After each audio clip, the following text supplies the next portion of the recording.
En septembre 2025, la Direction générale du Trésor et l'Autorité de la concurrence ont organisé un séminaire NAS sur les enjeux concurrentiels liés à la régulation du numérique. L'objectif de ce séminaire consistait à analyser les problématiques concurrentielles liées à l'économie numérique et à présenter les différents modes de régulation qui ont été mis en place pour y répondre.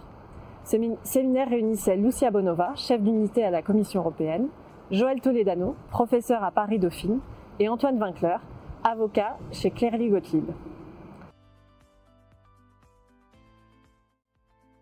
Le secteur du numérique occupe aujourd'hui une place centrale dans l'économie mondiale. Les grands acteurs du numérique représentent près de 40% de la capitalisation boursière américaine, qui elle-même représente 2/3 de la capitalisation mondiale. Leur influence s'étend bien au-delà des aspects économiques, en façonnant aussi la recherche et développement et l'accès à l'information.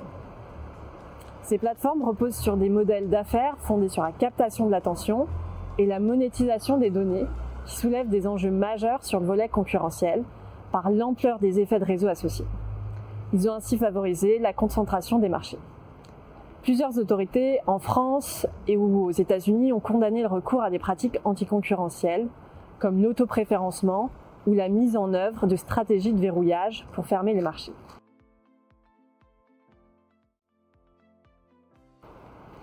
Face à ces défis, le premier outil à la main du régulateur est le droit de la concurrence classique, qui agit ex post, c'est-à-dire qui sanctionne des comportements anticoncurrentiels déjà observés. Cette approche n'est pas nouvelle. Des affaires emblématiques comme les procès Microsoft dans les années 90-2000 montrent que l'antitrust est un outil utilisé de longue date, tant en Europe qu'aux États-Unis. Ce mécanisme présente toutefois des limites. Les sanctions ex post peuvent être trop lentes pour être efficaces.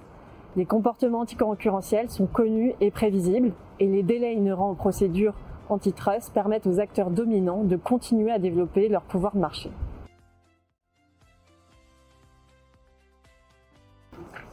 Face à ces défis, l'Union européenne s'est ainsi dotée du Digital Markets Act, DMA, entré en vigueur en mars 2024.